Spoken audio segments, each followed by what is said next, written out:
Мой отец Айтбеков Сагандых родился в 1928 году. Трудовую деятельность начал Агадырские дистанции пути, потом был Большая Михайловка Карагандинского отделения дороги с 1 января 1944 года. Но вообще родоначинателем железнодорожной отрасли это было дед Айтбек, работал во время строительства железной дороги Караганда-Балхаш. Мы как стали железнодорожниками? Мы Сагандыка дети, это шестеро мальчиков. Все мы работаем до единого на железнотранспорте. Ну, мы работаем по разным специальностям. Вагоники есть, локомотивщики есть, экономисты есть, связисты есть. В общем, весь комплекс, который есть на железнодорожном транспорте. Енді біздің жанұямызда 20-дан артық медицина саласында қызмет етіп келе жатқан біздің жанұяның мүшелері бар. Ол үлкен апамыз фельдшер болып бастаған соғыс жылдарының алдында. Сол кісіден кейін үлкен ағамыз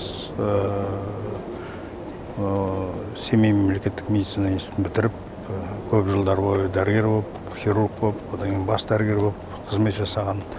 Ол кісінің атына бүгінгі күнде өзінің соңғы жұмыс істеген қаласында көшенің аты берілген. Біздің жанұямызда жалпы бір әке бір шешеден туған 8 бала болдық. 8 баланың 5-еуі дәрігер.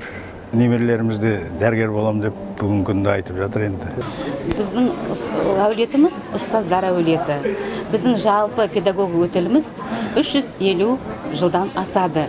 Біздің отбасымызда 10-нан астам мұғалімдер жұмыс істеген. Енді бүгін осы Назарбаев орталығында еңбек күніне арналған осындай үлкен іс-шара өткізіліп жатыр. Осы жастарға біз не тілейміз? Жақсы еңбек теніп, жақсы білім алып, біздің Қазақстанның, өркенді Қазақстанның білімді, аяулы азаматтар болуға біз тілектеспіз.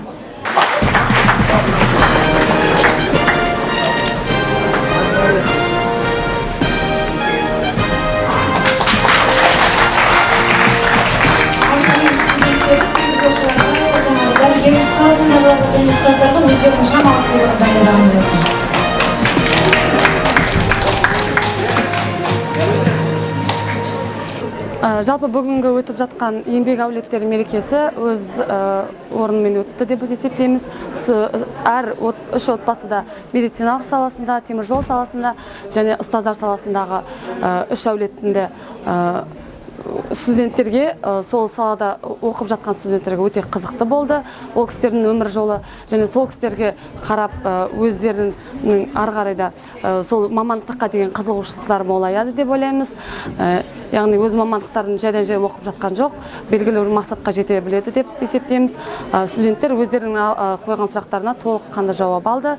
Осындай іс-шараларға біз қуаныштымыз. Яғни болашақ студенттердің алға қойған мақсаттарына жетуіне бұл ең негізгі іс-шаралардың бірі болып саналады. Осындай іс-шаралар өтіп тұрса, нұр үстіне нұр болады деп есептейміз. Бүгін кеш меніңше қызығы өтті. Бүгінгі кеште алған өзіме ерекше әсерлер бар. Мамандар өзінің тарихи өздерінің білімдерімен бөлісті. Енді бүгін кеш жайлы жақсы өтті меніңше. Өз ойымды жақсы өтті. Ол осындай кештер болып тұрса, біз осылай мамандықтарын бөлісіп тұрса, біз осылай мамандықтардан білім ала берсек.